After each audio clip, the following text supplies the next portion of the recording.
Hey girls, welcome to our very first training video for our Fab 5 group. I am looking, just to kind of give you a heads up, I am looking at doing 12 Google Hangouts or videos or combination of them as part of your training for the next 12 weeks. But what this is going to do is this is going to take the basics of your business and give you guys a good foundation to launch your business and to get you moving into, launch you into the success of your business. So today I'm going to start at the very beginning in lead generation. Like, what do? You guys have all had your grand openings. Now what? Like, where do you go from here? So I'm going to talk to you today about how you get past your initial circle of friends and family members. So at your debuts, you all had your closest friends and family members come, and they all gave you some leads. I know we all would have liked to have gotten more leads. We always wish for more leads at any of our events, but you're working with the current leads that you have and working on calling them and booking them for facials and parties. One thing that you always can do is go back to those people who were at your event and ask them, like, maybe pull out your sheet that they gave you with the names of friends and family members on it. Say, who do you know that's not on here? Like, who do you know who I don't know? I already have facialed all of the family members that my mom and I have in common that I talk to, but there are family members who I don't talk to that my mom talks to that she could give me their name and info for. Another thing that you could do is you could go back to the people who you invited to your grand opening but weren't able to make it, and just kind of shoot them a text or a phone call. I would prefer a phone call, and just say, hey, I missed you at my grand opening a couple weeks ago or a couple months ago, and I just came across your name on my list again, or you just popped into my mind, or you've been on my heart, whatever, and just say, I really am working on getting my feet wet in my business, and I would love if I could just borrow your face and practice on you. Is there a time we can get together? And just throw that out there to them. Now, you all have been informed about our 21-day booking challenge that we're doing, where you call 10 people a day and you have a 3-day rotation of that. So I would have a notebook going of those people that you're contacting. But what I want to do today is I want to give you a few ideas for people outside of that. Let's say you want to get some fresh new people, or you're out and about and you see somebody who's super sharp and you know that you would love to have them as a customer, but what do you say? What do you do? Because that's when we get stage fright.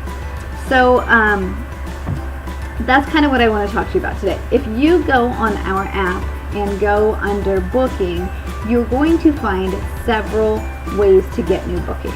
And some of them, some of the documents are titled 100 Names in a Week, and there's another one titled 100 Ways to Gain New Customers. But I just want to think off the top of my head of some of my favorite ways to do that, and some of the ideas I use at my parties. So let's say that I have a group of ladies and I am working on getting referrals from them, and somebody says, I don't know anybody, or everybody I know is already here. I usually try to help them with this. I usually say, you know what, that's totally okay if you can't think of any people, but let me see if I can help you jog your memory. Who are some people in your neighborhood who you hang out with? And I stop and I let them write down some names, and I'll say, who are some people that you work with? Or who are some people your husband works with? Or who are some of your kids, friends, parents? Or people you're in the PTA with? Or people at who would do service-oriented tasks for you, whether it's somebody who cleans your house or cuts your hair or works at your dental office or things like that. Who are people from your church that you are friends with? A lot of times I'll throw in some other types of people. Who are people you know who are getting married soon? Who are some brides? Who are some new moms who are exhausted and need a pampering? Who are some girls who maybe need a boost of self-confidence? They may not have ever had any, or maybe they just got out of a bad relationship and so they don't have any. But I always shoot some of those ideas out there, and I give some wait time, some think time for people to start jogging their memory. And sometimes if I have a group around the table, somebody will say, hey, you know what, you should put down so-and-so. And then they start to jog each other's memory, which is really cool. Another thing that I do when I give my referrals, I give specific characteristics of who are the type of people I'm trying to work with. Because we all know tons and tons of people. some would be great customers, and some are not the most positive people that we choose to be around. And I let my customers know that I am working to build a business of leaders. Leaders as my consultants and leaders as my customers. So there's specific characteristics I look for. And one of those is leaders. And I ask them, I say, who do you know in your life who's a leader? And it may not be somebody who's a leader of a huge company, but it could be a leader of a team of people at their job, a manager or assistant manager, shift manager, whatever. It could be somebody who has a leadership position within the church or within a school organization, somebody who leads the soccer team or leads a fundraising team. Or it could be somebody who just shows great leadership characteristics within her family and your friend group. She's the person who's like always planning to get together or planning the girls' night out or whatever. Those are, some characteristics of a good leader. I also ask, who do you know who goes above and beyond? Who's that girl you can call and say, you know what, I really had a bad day, and she'll be like, I'll be right there with a bottle of wine. Like, who's that girl who's above and beyond? Or you can say, I just don't feel good today, and she's right at your doorstep with some soup. I ask for, who do you know who truly loves people? They're like the life of the party. Everybody just feels better when they're around them. They kind of bring everybody up. Not one of those people that brings everybody down, but people that love to be around other people. And then I ask, who do you know who's competitive? Competitive people are so much fun to work with. And it could be somebody who just has a competitive personality or who's been in a competitive situation in their life, like played high school sports, played collegiate sports. That's something that you're going to find many of our successful Mary Kay sales directors have been in sports because they're very driven when you have that competitive nature, have been in a competitive situation. So those are some ways that you can gain some new leads. Some ways that you can gain new customers as you're out and about, just looking for people who are sharp. One of our favorite things to do is go on a scavenger hunt for people. There is a document out there flying around. It's called The Hunt for Red October, and we move into red in October. That was one thing that we did a couple of years ago. And it gave us a scavenger hunt, which to me, it took the pressure off of me. If I saw somebody I wanted to approach and I could put her on my scavenger hunt list, it just made it easier to approach her. So for instance, I could go up to her and I'd say, I'm sorry to bother you, but I see that you have a yellow purse. And I know this is really random, but I'm on a scavenger hunt to find somebody who has a yellow purse and get her name and number right here. Would you be my yellow purse person? And as I'm saying it, I'm handing her my sheet of paper. So I kept this paper in my purse at all times, and it was kind of tattered and torn, which was totally okay. But I would say to her, one of the things I'm doing for the people who fill out these categories for me is that I'm offering them a free pampering session with our Mary Kay products and a gift certificate if they don't have a consultant already, because they're helping me fulfill my scavenger hunt. That'd be something you're interested in. And most of the time they always say, oh my gosh, yes, that'd be so cool. So while I have them right there, I would say, great, I will give you a call or text. Which would you prefer? And I would write on the sheet, text or call. And then I would say, would you want me to call you later tonight or tomorrow? And she'll answer, and I'll say, which time? Do you want it 10 o'clock? Do you want me to call you at 10 a.m. or do you want me to call you at 2 p.m. or whatever? But I narrow it down to the exact time that I'm going to call her. And I say, great, I will call you tomorrow at 2 p.m. and we'll set this up. And I write that down. And then I make sure that I follow up with that call. I'm a woman of my word. The Bible says, let your yes be yes and your no be no. So when I tell her I'm going to call her, I make sure that I do that. Sometimes I even have a reminder to go off on my phone 5 minutes before to remind me to do that. But for me, that was a really cool way to approach people that I probably would have, knew I wanted to approach, but I would have been a little bit scared. We did this last fall. I went down to a new consultant who was a college student in Miami University, and all we did was we walked. There's a 2-block stretch of Miami University that has like coffee shops and hangouts and restaurants and boutiques and stuff, and we walked up one side of the street, down the other, and we did it again. So we did 2 laps. It took us 35 minutes to do it, and in that 35 minutes our brand new consultant got 11 new names. And it was really cool because by the end she was going up to groups of people. So there would be a group of like 4 or 5 girls who were going to go have coffee, and she'd be like, you guys, can you help me out? I'm on the scavenger hunt. Can you guys, she literally said, can you take a look at this scavenger hunt and see which box you fulfill? And they were able to find all 4 or 5 girls a spot to fulfill. We were stretching it a little bit, but we were like, oh, that'll totally work. So your hair, yeah, you've kind of got wavy hair. That'll pass for curly, so go ahead and fill in the curly hair spot. And then she offered them, she actually had a basket where she had a sample of our products in it and her business card. And she said, thank you for helping me out. Can I give you a sample and call you tomorrow and see what you think of it? And every single person said yes. Nobody said no, they didn't want a free sample or no, that she couldn't call them. Every single person said yes. So in a matter of 35 minutes, she had 11 new names to go on, which was so cool. And then she made sure to follow up with them the next day. Another thing you could do is you could go to places where women frequent and do something called a facial box. A facial box doesn't technically have to be a box, but you can get a cute little box maybe about this big at Walmart or Hobby Lobby or somewhere. Or another thing you could do is get a fish bowl, like one of those glass little bowls that you can put a floating candle in or something like that. Get them real cheap at the dollar store.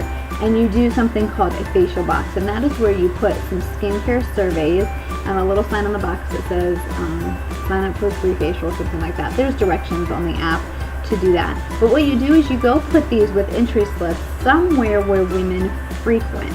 Now get permission from the manager or the owner of that place, and you just leave it on the front desk. And then you can come back a couple of days later to get those entries and call those people for a free appointment. Excuse me. Now, one thing you can do is encourage the people who work there to get their customers to sign up for it. So I would say, hey, if you get 5 people to enter my drawing, then I'll give you an eyeshadow for half price or something like that. So incentivize them to help you. But some great places to do those facial boxes are, again, where women frequent.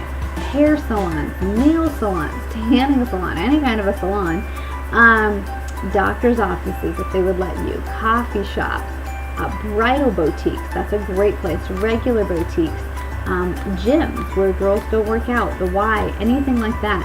Make sure that you go in periodically and check those and get out the entry slips, and then you could call them. So what I would do is I would pick one winner, and that winner would win like a $25 gift certificate that she can use at her appointment with me.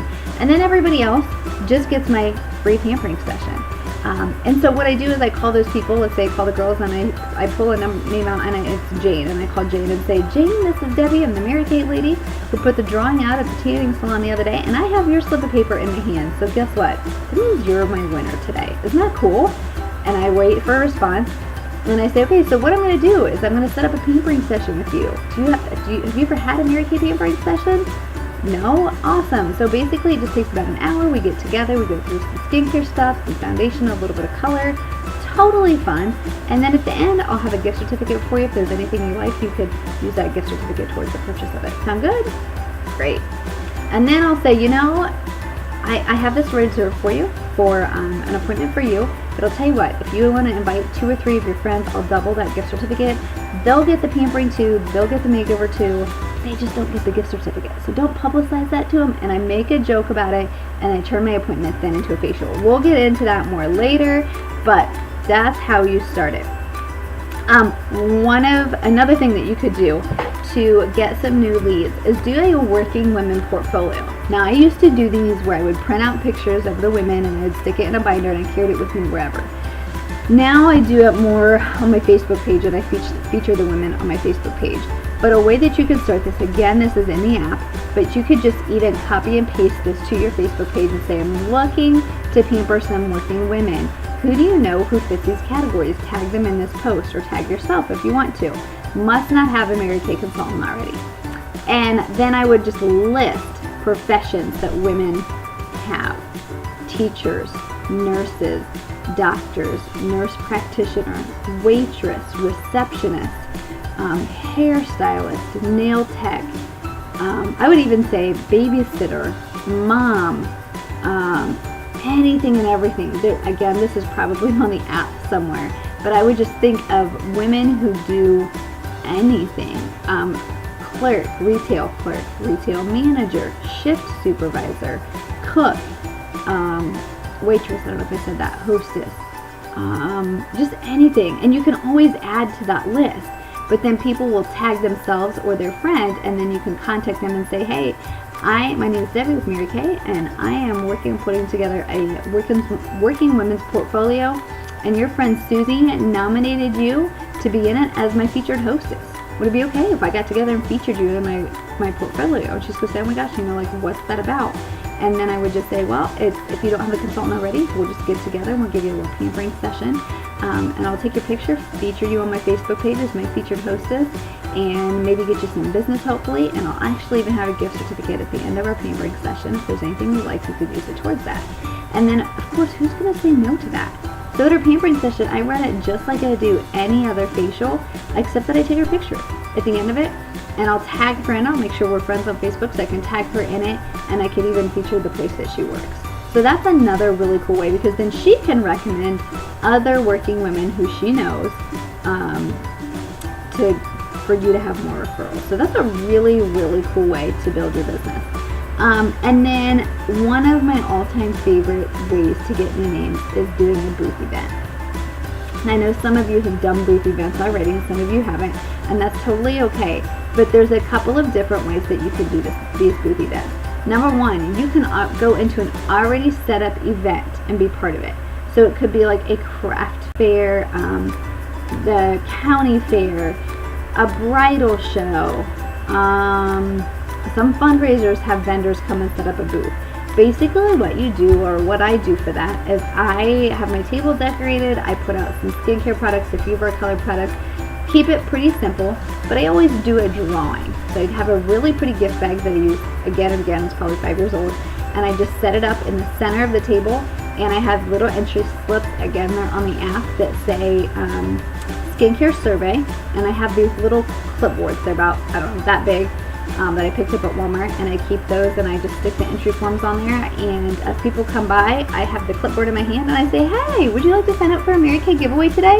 And before I have that sentence out of my mouth, they have the clipboard in their hands, because immediately as soon as I start to say hi, I'm handing them the clipboard. Now, if I'm at a booth event, it's going to be very hard for me to do if I'm sitting behind the table. I don't sit and I don't stand behind my table.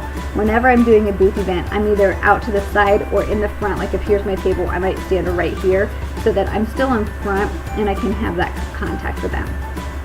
So as they're filling it out, I'll say to them, are you very familiar with Mary Kay? And I'll say, great, do you have a consultant now?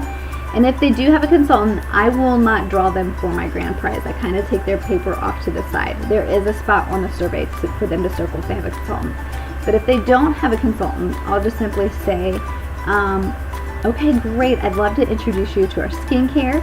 I'll get you in the drawing and probably be giving you a call, even if you don't win the gift certificate, the big grand prize gift certificate, but I'll still give you a pampering session so you can kind of experience our products for yourself.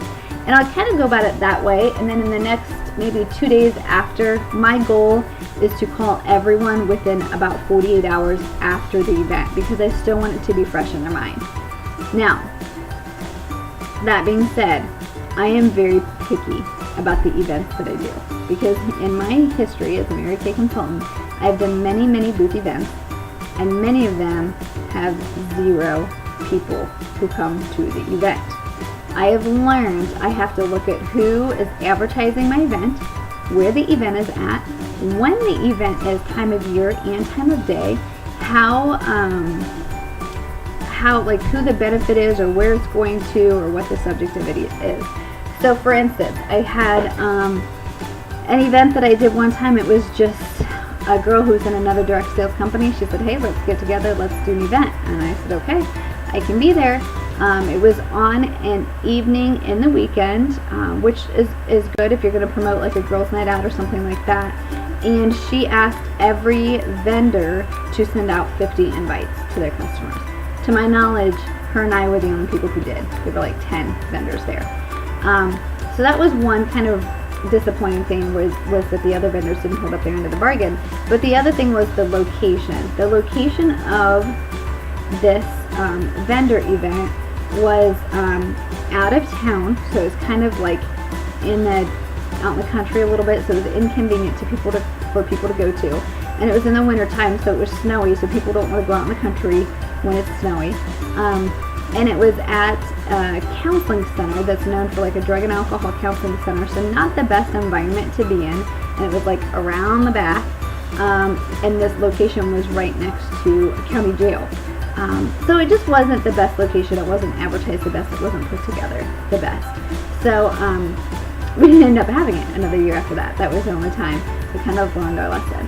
One of my favorite type of events to go to that I am a part of every year are bridal events, bridal shows. They are typically very, very well organized, very well publicized, and brides come to them in droves, like tons and tons of brides. In fact, that's how I met some of you, was through bridal events. It is one of my favorite things to do every year, is to get into some bridal events. I know Kathy Caney, one of our sister sales directors, one of her favorite events to do is the county fair. She loves it. She does the county fair every year. One of our other sister sales directors in Brazil, she does their little festival in town. So any place that you know there's going to be a lot of people out and about, that's a great place to do it. Sometimes you will have to pay for your booth, sometimes you won't. It just depends on the event. But that can give you a good indication as to the crowd. Typically, the places that are known to have higher crowds will charge you to have your booth there. So, one more place that you can do a booth, and this is getting a little bit longer than I wanted to, so I will wrap it up. But one of the places that you can also do a booth event, just that same setup, but you can do it at a store. And you can pick a chain store or a mom and pop store, as long as you have permission. Either way, you need to get permission from the store owner or manager. I have friends who have done local places, which I've done before. But I do know some of your bigger chain stores will allow you to come in if you have permission ahead of time. I have a friend who does, every year at back to school time, she does a booth at their local Staples or Office Max or something, because teachers come out there like crazy, and so she does a back to school savings or something like that, and that's the theme of her event. I have known consultants before who have gone to the mall and they've done Christopher & Banks store, and one of my friends in Texas, she actually was a consultant up in Pink Cadillac sales driver in Northern Ohio, moved to Texas for her husband's job, knew no one, so she literally started her business warm chatting, and she did hers at an Old Navy. So those stores are allowed to have you come in and do it if you get permission. Pick a time when they're going to be busy on the weekend. You are not there to solicit their customers, though. You're there just to offer them a pampering session and to offer them a drawing. At a booth event, at no time at a booth event, are you allowed to sell product from your table. We do not have a vendor's license. So you're not there to sell product. You're just there to promote your business and to get your name out there and to get names from people. If you ever have someone who wants to purchase product from you, my response always is, I didn't bring it with me today, but I can get it to you tomorrow. How do you want to hook up tomorrow? Do you want me to bring it to your work? Do you want me to drop it off at your house? Do you want to meet somewhere? How can I get it to you tomorrow? You do not want money and product to exchange hands at the booth event, because again, you do not have your vendor's license, and that is jeopardizing your business. So I'm a very huge stickler for that. Speaking of my friend in Texas, another way that she loves to meet new people is she takes those skincare surveys, staples one of our samples to them, and then she goes and she would get flowers. She would just buy like a dozen carnations, and she would go into like a strip mall that had several stores, and she just went in and honored the working women who were not with customers. So she's not going to let them pull you away from the customer, but she would just go in and say, hi, my name's Debbie. I'm out honoring working women today, and I just have a rose or a flower for you. What color would you like? She'd let him pick a flower, and she'd say, I have this skincare survey and a sample for you that if you fill this out, I'll get you into my drawing. I'd love to give you a pampering session because again, I'm honoring working women today. And she does that to get new names. Now, if you're going to go do that, what I would suggest is you give yourself a goal of how many names you have to have before you can come home. It could be 5 the first day, and a few more the next week, and a few more until you can build to maybe 10 or 20 names. I know that she went out and she was doing this and handing out some flowers, and she told her husband, I'm going to go out today and I'm going to get new names, and I'm not coming home until I have 20 names. And he's like, okay, cool. Now keep in mind, she has a 2-year-old, so she took him in a stroller, and she's 8 months pregnant in Texas in the heat. So she was pretty tired, but she's adorable and she's determined, and she went out to do it. And it took her a little while because she wanted to make sure she was not pulling these retail workers away from their customers. So sometimes she'd have to wait, but she said she averaged maybe less than 30 seconds with each person that she gave a flower to, got their info, and was out the door or on to the next place.